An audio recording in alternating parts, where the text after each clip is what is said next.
ఆలయం కరుణాలయం నమామి భగవత్పాదం శంకరం లోకశంకరం శంకరం శంకరాచార్యం కేశవం బాదరాయణం సూత్రభాష్యకృతౌ వందే భగవంతౌ పునః పునః. ఓం వసుదేవసుతం దేవం కంసచాణూరమర్దనం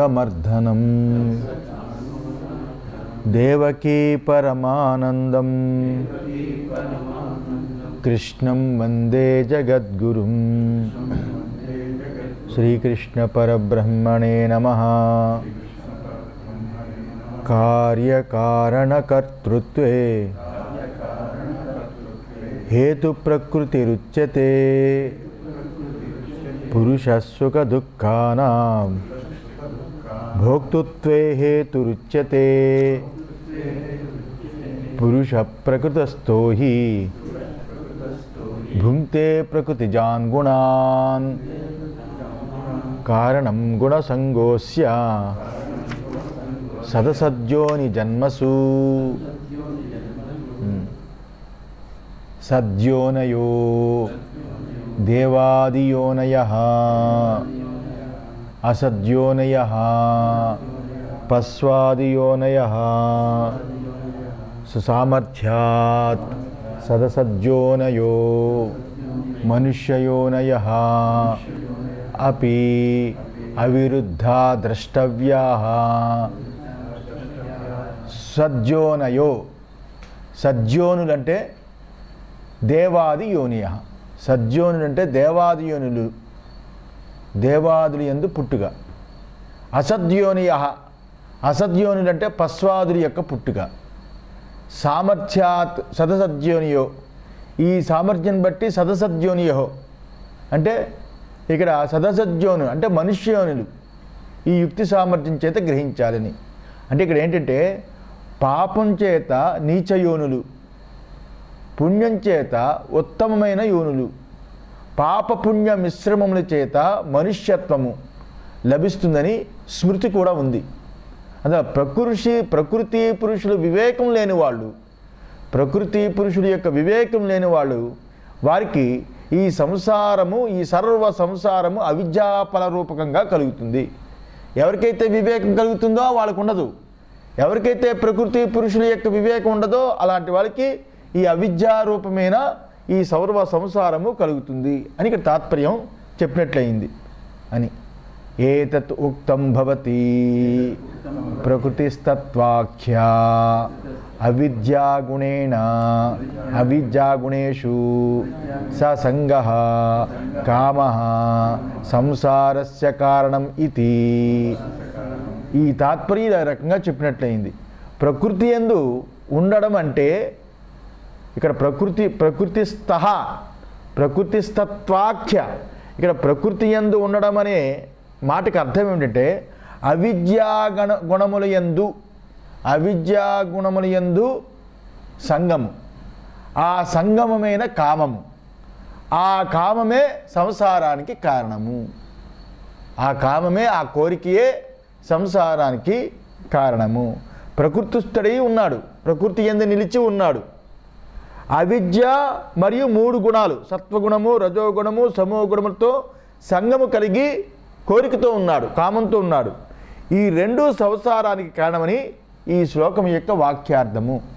సాంఖ్యుల దృష్టి వల్లనే సాంఖ్యుల దృష్టి ఏ రకంగానో ఆ రకంగానే ప్రకృతియు సత్యంగా ఒకటి సాంఖ్యులు ఏదైతే చెప్తున్నారో ప్రకృతి సత్యమని, ప్రకృతి సత్యంగా ఉండొచ్చు. వేదాంత దృష్టిలో మాయికమే ప్రకృతి అని చెప్తున్నారో మాయ అవ్వచ్చు. సాంఖ్యులు చెప్పినట్లు ప్రకృతి సత్యం అవ్వచ్చు, వేదాంతులు చెప్పినట్లు మాయా ప్రకృతి మాయ అవ్వచ్చు. ప్రకృతి కూడా పురుషునికి అవిద్యావస్థయందు నానా రకాలుగా కనబడి అతన్ని వివిధ రకాలుగా వాడిని నొప్పించి బాధ కలిగించి ఏ పనికి రాకుండా చేసి అతన్ని వదిలిపెడుతుంది ప్రకృతి. అందువల్ల అదే భగవంతుడు ప్రస్తుతం అనుసరించి ఈ రకంగా చెప్తున్నారు. మొత్తానికి వాళ్ళ సత్యమన్నా వేదాంతులు మాయకమన్నా ప్రకృతి యొక్క స్వభావం మాత్రం పీల్చి పిప్పి చండాలను చేస్తుంది, సంసారానికి హేతువు కలిగిస్తుంది. సంసారం అంటే పాపయోనులు, పుణ్యయోనులు, పాప పుణ్య మిశ్రమయోనులు, ఈ రకమైన సంసార యాతన కలిగిస్తూ ఉంటుంది. ప్రకృతి యొక్క గుణం అది అని ఈ రకంగా చెప్పినట్లయింది. అందువలన తత్తుచ పరివర్జనాయ ఉచ్యతే, అందువలన దీన్ని విడవదగినది, దీన్ని వదిలిపెట్టాలి అని చెప్పబడింది. దీన్ని ఈ సంసారానికి కారణమైన ప్రకృతితో సంబంధము ఏదైతే ఉందో ఆ గుణ సంబంధమైన ఆ సంగము, ఆ కోరిక వల్ల కలిగే ఆ సంగం ఏదైతే ఉందో దాన్ని విడవడానికి ఈ రకంగా చెప్పబడిందే తప్ప నిజంగా ప్రకృతి ఉందని కాదు. అవిద్యారూపమైన ప్రకృతిని విడవాలి అని చెప్పడానికి ఈ శ్లోకము వచ్చింది. అస్య చ నివృత్తి కారణం జ్ఞాన వైరాగ్యే సన్యాసే గీతాశాస్త్రే ప్రసిద్ధం. అలాంటి దాన్ని తొలగించడానికి కారణము ఒకటే, ఇంకే మార్గము లేదు. ఒకటే కారణం, ఏమిటది? వైరాగ్యం, సన్యాసముతో కూడిన జ్ఞానం. ఈ ప్రకృతిని వదిలించుకోవాలి అంటే ఇంకా వేరే మార్గము లేనే లేదు. శంకరాచార్యుల వారు బల్లగుద్ది చెప్తున్నారు, ఈ ప్రకృతిని వదులుకోవాలి అంటే ఇక్కడ జ్ఞాన వైరాగ్యే, ఆ వైరాగ్యమనే సన్యాసముతో కూడుకొని జ్ఞానమని గీతాశాస్త్రం అందు చెప్పబడింది. జ్ఞాన వైరాగ్యే సన్యాసి. సన్యాసి అంటే సన్యాసంతో కూడుకున్న వైరాగ్యము మరియు జ్ఞానము. ఈ జ్ఞానము ఉంటే అదే గీతాశాస్త్రం ప్రసిద్ధం. గీతాశాస్త్రం ప్రసిద్ధిగా నిర్ణయించేది ఇదే. ఇక వేరే మార్గము ఈ ప్రకృతి నుంచి విడుదల కలగడం అనేది వేరే మార్గము లేనే లేదు. తత్తుచ జ్ఞానం పురస్తాత్ ఉపన్యస్తం. మరి ఆ జ్ఞానాన్ని ముందు చెప్పింది. జ్ఞానం అంటే ఏదో చెప్పింది కదా, జ్ఞానం జ్ఞేయం జ్ఞానగమ్యం అని ఇంతవరకు చెప్పింది.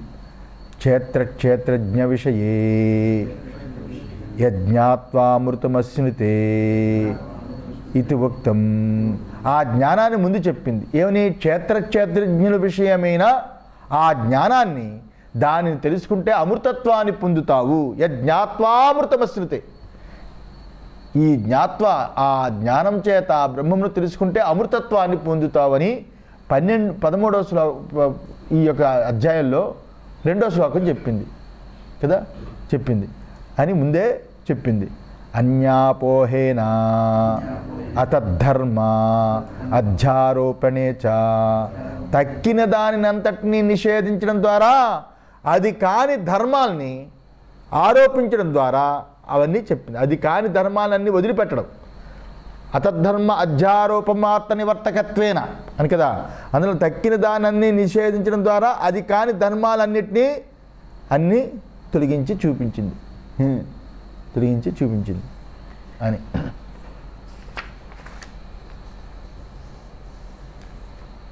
అది ఇక పురుషుడు పరమాత్మయే, సంసారాన్ని తొలగించు జ్ఞానము అనే హెడ్డింగు. పురుషుడు పరమాత్మ అని చెప్తున్నాడు. 22వ శ్లోకం. తస్య ఏవ పునః సాక్షాత్ నిర్దేశః క్రియతే. ఆ పురుషుడు ఎవరు? ప్రకృతి అనేది అవిద్యాస్వరూపము. అలాంటి అవిద్యాస్వరూపమైన ప్రకృతిని వదలాలి అంటే వైరాగ్యము చేతను, జ్ఞానముతో కూడుకున్న సన్యాసము చేతను అవిద్యారూపమైన ప్రకృతిని వదలగలము. ఇంకా వేరే మార్గం లేదు. వేరే మార్గము ఈ ప్రకృతిని వదలలేము అని చెప్పాడు. వదలలేమని పూర్తిగా భగవంతుడు కన్ఫర్మ్ చేసి చెప్పాడు. ఇది గీతాశాస్త్రంలో ప్రసిద్ధంగా చెప్పబడిందని శంకరాచార్యులు గారు చెప్పారు. దాన్ని ఇప్పుడు ఆ పురుషుడు అంటే, ఆ ప్రకృతిని అంటే అవిద్యా స్వరూపం చెప్పి దాన్ని వదులుకోవడానికి ఇది. అంటే పురుషుడు అంటే ఏమిటి? వాడి స్వరూపము ఇప్పుడు చెప్తున్నాడు ఈ శ్లోకంలో. పురుషుడు అంటే ఏంటో చెప్తున్నాడు. ఉపద్రష్టానుమంతా చ భర్త భోక్త మహేశ్వర పరమాత్మేతి చాప్యోక్తో దేహేస్మిన్ పురుష పరః ఉపద్రష్టానుమంతా చ భర్త భోక్త మహేశ్వర పరమాత్మేతి చాప్యుక్తో దేహేస్మిన్ పురుష పరః. ఈ దేహము యందు ఉన్న పరమ పురుషుడు ఎవరైతే ఉన్నాడో అతడు ఉపద్రష్ట, అతడే అనుమంత, అతడే భర్త, అతడే భోక్త, అతనే మహేశ్వరుడు, ఇంకా అతడే పరమాత్మ అని ఈ రకంగా చెప్పబడుతున్నాడు అని ఈ శ్లోకానికి అర్థం. ఈ శ్లోకానికి అర్థం ఇందులోని ఉపద్రష్ట గురించి చెప్తున్నాడు. ఉపద్రష్ట అనుమంతా చ భర్త భోక్త మహేశ్వర.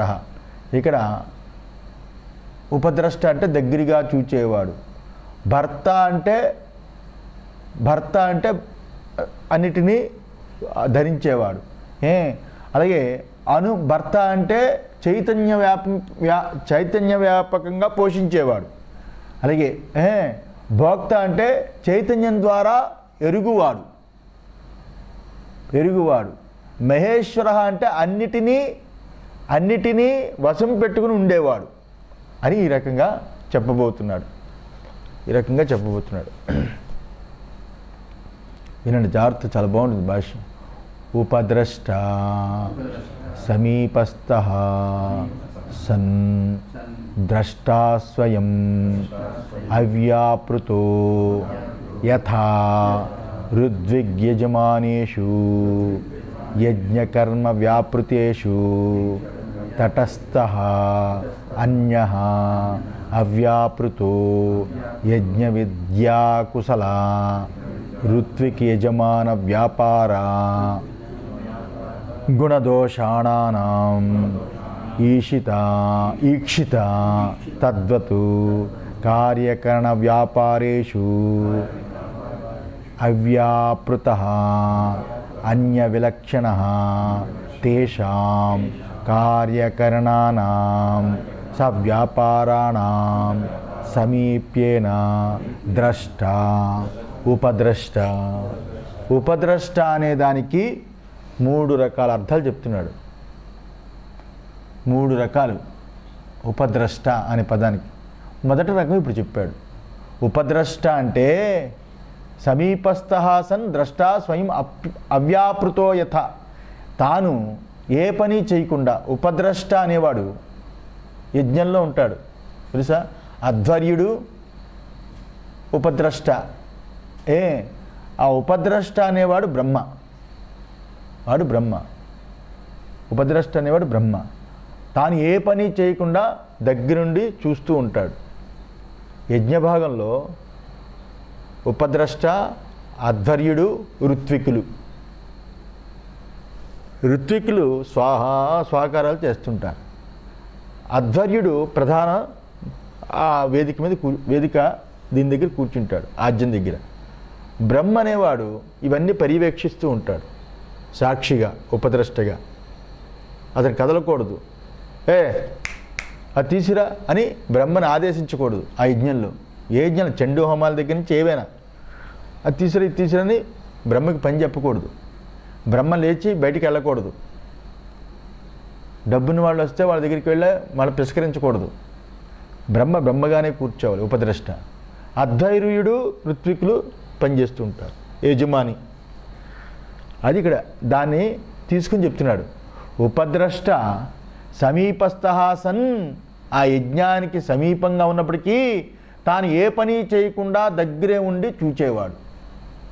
యథా ఏ రకంగా అంటే ఋత్వికు యజమానేషు యజ్ఞకర్మ వ్యాపృతేషు తటస్థః అన్యః అవ్యాపృతో. ఇక్కడ ఋత్వికులు, యజమానుడు ఆ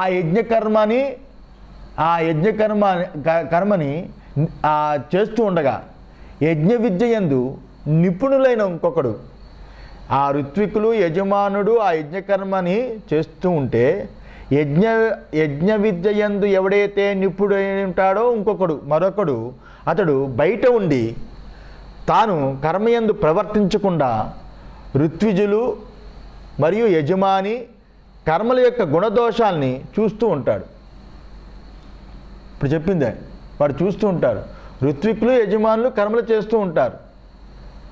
ఆ యజ్ఞం యొక్క విద్య బాగా తెలిసినవాడు, వాడు నిపుణుడు, వాడు బ్రహ్మ అంటారు.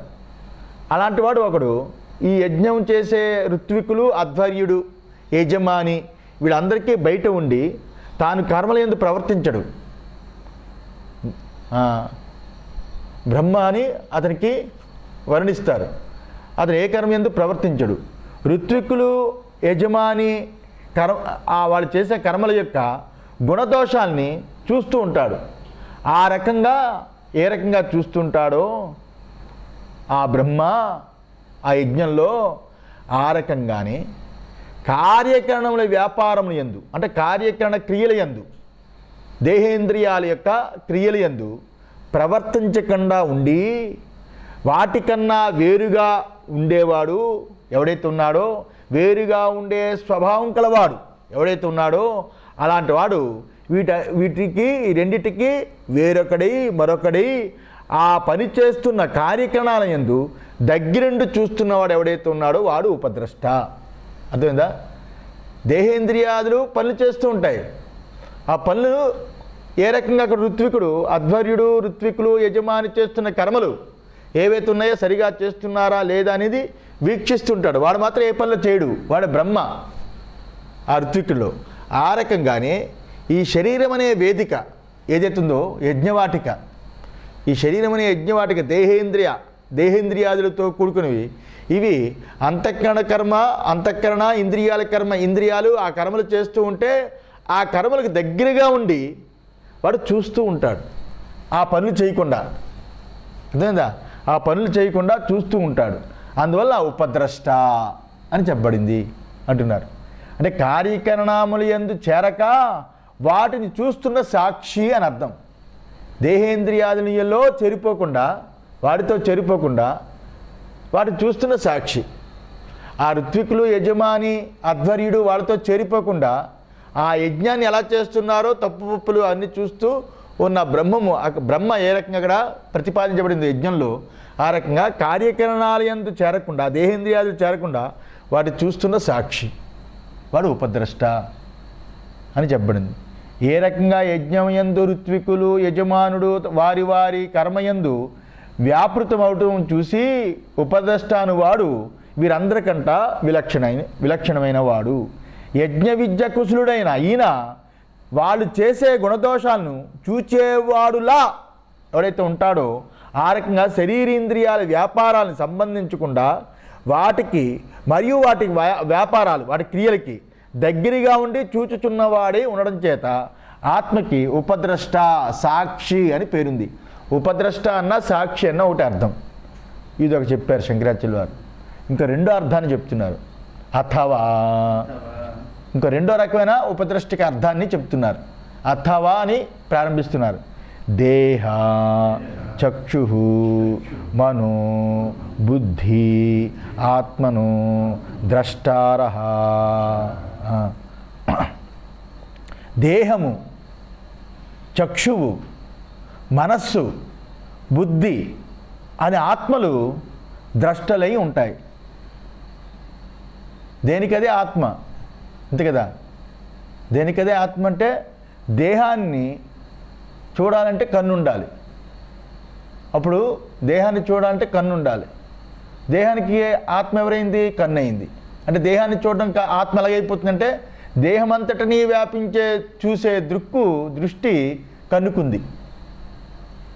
జడమైన దేహాన్ని చూడాలంటే చూపుతో కూడుకున్న కన్ను చూడాలి. కన్ను వ్యాపక దృష్టితో ఉంది కాబట్టి దేహానికి ఆత్మ కన్ను. కన్నుని చూడాలంటే మనస్సు కదా. కన్నునంతటినీ వ్యాపించి దానికి ఉన్న పొరుందా లేకపోతే బాగా చూస్తుందా లేదా కన్నుతో కూడుకున్న ఇంద్రియాలన్నింటినీ అని ఇక్కడ అర్థం. కన్ను ఒకటి చెప్తే అది మనస్సు. మనసు అప్పుడు దేహానికి కన్నుకి రెండిటికి ఆత్మ కదా. మనసుని చూడాలంటే బుద్ధి. దేహానికి కన్నుకి మనసుకి మూడిటిని వ్యాపించి బుద్ధి నిశ్చయాత్మకంగా తెలుసుకుంటుంది కాబట్టి అది ఆత్మ. ఒకదానికి ఒకటి ఆత్మ. ఇలాగా ఈ ఆత్మలు ద్రష్టలై ఉన్నాయి, ఒకదానికొకటి ద్రష్టలై ఉన్నాయి. తేషాం బాహ్యద్రష్ట దేహ, వాటిలో బాహ్యద్రష్ట ఎవరంటే దేహం. బాహ్యద్రష్ట ఎవరంటే దేహము, శరీరము. తతః ఆరభ్య అంతరతమః చ ప్రత్యక్ సమీప ఆత్మా ద్రష్ట. ఈ బయట ద్రష్ట ఎవరంటే శరీరము. అక్కడ నుంచి ప్రారంభించి లోపలికి వెళ్ళి ఆలోచిస్తే ఎలాగా, కన్నుకు లోపల మనసు, మనసుకు లోపల బుద్ధి. ఇలా లోపలికి ఆలోచించినప్పుడు పూర్తిగా లోపల ఉండేవాడు ఎవడైతే ఉన్నాడో ఆ ప్రత్యేగాత్మ వాడు ద్రష్ట. ఆ ప్రత్యేగాత్మ దగ్గరగా చూచేవాడు. ఆ ప్రత్యేగాత్మ ద్రష్ట, దగ్గరగా చూచేవాడు. తత ఆరభ్య అంతరతమః చ ప్రత్యేక సమీప ఆత్మ. ఆ ప్రత్యేగాత్మ సమీపంగా దగ్గరగా చూచేవాడు వీటన్నిటినీ, వాడు ద్రష్ట అని చెప్పబడింది. అర్థమైందా? యతః పరో అంతరో న అస్తి ద్రష్ట స అతిశయ సమీప్యేన ద్రష్టృత్వాత్ ఉపద్రష్టా స్యాత్. ఎవరికన్నా వేరుగా ఇంకా లోపట ఉండే ద్రష్ట లేడు, ఎవరికంటా లోపట ఇంకా ద్రష్ట లేడు.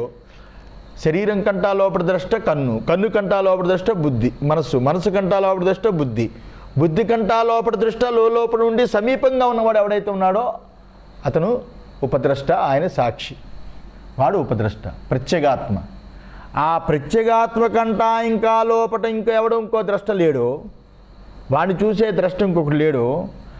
ఆ ప్రత్యేగాత్మ చాలా దగ్గరగా ఉండే అన్నిటినీ చూచిన వాడినప్పటికీ వాడిని చూడడానికి ఇంకొకటి ద్రష్ట ఎవడైతే లేడో, అందువల్ల వీడికి స్పెషల్గా అన్నిటి ద్రష్టలు మాత్రమే, వీడు ఉపద్రష్ట అయ్యి ఉన్నాడు. ఉపద్రష్ట దగ్గరగా, ఉప అంటే సమీపంగా, ఉపద్రష్ట. ఉప అనేది ఉపసర్గ, ఉప అంటే సమీపంగా. ఉపాసన అంటే ఉప అంటే దగ్గరగా, ఆసనము, దగ్గరగా ఆసనం వేసుకుని కూర్చోడు. ఎవరి దగ్గరికి? భగవంతుడి దగ్గరగా. ఉపవాసం అంటే తిండి మానేయడం కాదు, పలహారాలకు దగ్గరగా ఉండడం అని ఇప్పుడు మనం అనుకుంటాం. కానీ దేవుడికి దగ్గరగా ఉండడం ఉపవాసం. ఉప అంటే దగ్గరగా, సమీపంగా, ద్రష్ట ఉండేవాడు, చూచేవాడు, అన్నిటికీ సమీపంగా ఉండి దేనితోటి అంటుకోకుండా ఉండేవాడు. అందులో ఈ రకంగా ఉపద్రష్ట అంటే, ఉప అంటే సర్వానికి దగ్గరగా ఉండే అనే అర్థాన్ని ఇక్కడ స్వీకరించాలి.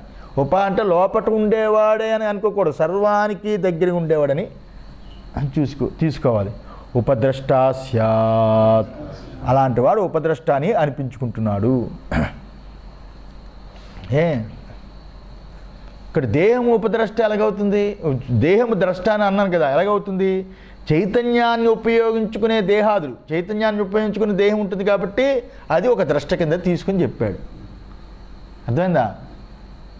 జడమైన వస్తువు ఏమీ లేదు, సర్వము చేతనమే. చైతన్యాన్ని ఆశ్రయించి చైతన్యంతో కూడుకుని ఉంటుంది కాబట్టి శరీరం కూడా ద్రష్టగా చూపించాడు. అంటే శరీరం తర్వాత చక్షువు, చక్షువు తర్వాత మనస్సు, మనసు తర్వాత బుద్ధి, వీటన్నిటికీ సమీపంగా ఉన్నవాడు ఎవడైతే ఉన్నాడో వాడు ఉపద్రష్ట అని. అందువల్ల దేహము బయట, ఇంద్రియములు లోపట కదా. దేహము బయట, ఇంద్రియములు లోపట. దేహము దృష్టిలో ఇంద్రియములు లోపల అన్నాము. మనస్సు దృష్టిలో ఇంద్రియాలు బయట, మనస్సు ఇంకా లోపల. అలాగే బుద్ధి దృష్టితో చూసినప్పుడు మనస్సు బయట, బుద్ధి ఇంకా లోపల. ఇలాగ ఒకదానికొకటి ఉపద్రష్టలు. వీటన్నిటికంటా పూర్తిగా లోపల ఉండేవాడు, తనకంటా లోపల మరొక ద్రష్ట లేకుండా ఉండే ఆత్మ ఏదైతే ఉన్నదో అది ఉపద్రష్ట, అది సాక్షి. దానికంటా లోపల ఇంకొకటి లేదు, తానిని చూడడానికి ఇంకొకటి లేదు. వీటన్నిటికీ ఒకదానికి ఒకటి ద్రష్టగా ఉన్న అన్ని ద్రష్టల్ని చూచే ఉపద్రష్ట అతను సాక్షి అని రెండు అర్థాలు చెప్పాడు. ఇంకో మూడవది, యజ్ఞ ఉపద్రష్టువతు ఉపద్రష్టువతు వా సర్వవిషయీకరణాత్ ఉపద్రష్ట. లేకపోతే ఈ రకంగా కూడా చెప్పచ్చు. యజ్ఞం యందు ఉండు, యజ్ఞాలలో యజ్ఞం యందు ఉండే ఉపద్రష్ట వలె బ్రహ్మ వలె సర్వాన్ని విషయీకరించి చూడడం చేత ఉపద్రష్ట అని అర్థం. సర్వాన్ని అంటే అక్కడ యజ్ఞమే కాకుండా సర్వాన్ని, ఋత్విక్కుడికి భోజనాలు జరుగుతున్నాయా కరెక్ట్గా, అధ్వర్యుడికి జరుగుతుందా, యజమాని సరిగా అన్నీ ఏర్పాటు చేస్తున్నాడా, ఎక్కడ కూడా మంత్రలోపం అవటం లేదు కదా, ద్రవ్యలోపం అవటం లేదు కదా. స్వాహ అని చెప్పే సమయంలో ఆ స్వాహాకారం చేసే ఈ ఋత్వికుడు ఎటుపక్క చూస్తున్నాడు, సెలవైపు చూస్తున్నాడా, వాచి వైపు చూస్తున్నాడా, వచ్చిపోయే వైపు చూస్తున్నాడా, వాడు స్వాహాకారం సమకాల స్వాహ అన్నప్పుడు అక్కడ జాజ్యాన్ని సమకాలాలు వేస్తున్నాడా లేదా, కాళీ కరాళి జవ మనోజవాలి అనే ఆ నాలుక మధ్యలో ఉన్న ఆ నాలుక వేస్తున్నాడా లేదా, ఇవన్నీ జాగ్రత్తగా పరిశీలించేవాడు ఎవడైతే ఉంటాడో ఆ బ్రహ్మ సర్వాన్ని విషయీకరించి ఉండడం చేత వాడు ఉపద్రష్ట అని చెప్పబడింది. ఉపద్రష్ట అని చెప్పబడింది. అందులో యజ్ఞమయందు ఉన్న ఉపద్రష్ట వలె అన్నిటినీ విషయీకరించుకుని ఉండడం చేత, ఉండువాడే ఉండడం చేత ఆత్మ ఉపద్రష్ట అని ఒక అర్థం. యజ్ఞం యొక్క ఉపద్రష్టను దృష్టాంతంగా ఇచ్చి ఉన్న వాటి యందు ఆత్మ నిర్వ్యాపారుడు అనేది ఇక్కడ ముఖ్యంగా చెప్పింది. ఏ వ్యాపారము లేనివాడు, అన్ని వ్యాపారాలతో కూడుకున్న అన్ని క్రియలతో కూడుకున్న వాటిని చూచేవాడు, నిర్వ్యాపారంగా ఉన్నవాడు అని అది ముఖ్యంగా చూపించింది. ఇక్కడ ఆత్మకి సర్వము విషయమని చూపించింది. ఆత్మకి సర్వము విషయమని చూపించింది. ఈ మూడు వ్యాఖ్యానానికి ఒకటే అభిప్రాయం. వ్యాఖ్యానానికి ఒకటే అభిప్రాయం. ఏమిటి ఒకటే అభిప్రాయము? మనకి పూర్తిగా లోపల ఉన్న ఆత్మే అన్నిటినీ తన చైతన్య దృష్టితో చూస్తున్న నిజమైన ద్రష్ట అని చెప్పడమే కదా. మన అందరి లోపల ఉన్న పూర్తిగా లోపల ఉన్న ఆత్మయే అన్నిటినీ తన చైతన్య దృష్టితో చూస్తున్న నిజమైన ద్రష్ట ఆత్మే అనేది ఇక్కడ నిర్ధారణ. మూడు రకాలుగా ఏ రకంగా చెప్పినా, అందువల్ల జాగ్రత్త యందు అన్నింటినీ ద్రష్ట అయిన ఈ ఆత్మయే స్వప్నమందును అన్నింటికీ ద్రష్ట ఉన్నది. జాగ్రత్త యందు ప్రమాత ప్రమాణము ప్రమేయము, ఈ ప్రమాత ప్రమాణము ప్రమేయము, ప్రమాత అనిపించుకునే నేను, ప్రమాణములనే ఇంద్రియాలు, ప్రమేయమనే ప్రపంచము, ఈ మూడు టోటల్ ఏదైతే ఉందో ఆ టోటల్ అంతా జాగ్రత్త మెలకువ అవస్థ అంతటినీ చూచేవాడు ఏ ద్రష్ట అయితే ఉన్నాడో ఆయనే ఆత్మ. అతనే స్వప్నాన్ని కూడా ఆ రకంగా ప్రమాత ప్రమాణము ప్రమేయంతో కూడుకున్న సర్వాన్ని చూచేవాడు. ఏదైతే నేను అనిపించుకునేవాడు, ప్రమాణములనే ఇంద్రియాలు, ప్రమేయమనే ప్రపంచం, మూడు స్వప్నమంతటని ఏదైతే ఏ ద్రష్ట అయితే చూస్తున్నాడో ఆ ద్రష్టే ఈ మూడిటిని వాటితో కలగలుపు అయిపోకుండా, వాటితో క్రియావంతుడైపోకుండా, ఆ క్రియలన్నిటితో సంబంధం లేకుండా ద్రష్టగా సమీపంగా ఉండి చూస్తున్నాడు. ఎక్కడో ఉండి చూడటం లేదు, సమీపంగా ఉండి చూస్తున్నాడు. అందువల్ల ద్రష్ట అని రెండు అవస్థల్ని వ్యాపించుకొని ఉండడం చేత ఆయన అద్వితీయుడై ఉన్నాడు. రెండు అవస్థల్ని వ్యాపించుకుని ఉండడం చేత అద్వితీయుడై ఉన్నాడు. దీనికో ద్రష్ట దానికో ద్రష్ట కాదు, రెండు అవస్థల్ని ఆయనే వ్యాపించి ఉన్నాడు కాబట్టి అద్వితీయుడై ఉన్నాడు. సుషుప్తి ఎందైతే చైతన్యం ఒక్కటే ఉండి ఉండడం, ఈ చైతన్యం ఒక్కటే ఉండి ఉండడం చేత ఆయన అద్వితీయుడని చాలా సులభంగా అర్థమవుతుంది. అద్వితీయుడంటే సుషుప్తి యందు చైతన్యం ఒక్కటే ఉండడం చేత, జాగ్రత్త స్వప్నం అనే రెండు లేకపోవడం చేత అద్వితీయుడంటే అక్కడ అర్థమవుతుంది. నిజం చెప్పాలంటే జాగ్రత్త స్వప్నం రెండింటికి ఒకటే ద్రష్ట, అద్వితీయుడని చెప్పవచ్చు. కానీ సుషుప్తిని తీసుకుంటే రెండు అవస్థలు లేని కేవలం చిన్మాత్రుడై ఉంటాడు కాబట్టి అద్వితీయుడు అంటే అక్కడ బాగా అర్థమవుతుంది. అది ద్రష్ట ఉపద్రష్ట అని అర్థం. ఒకసారి ఆపండి.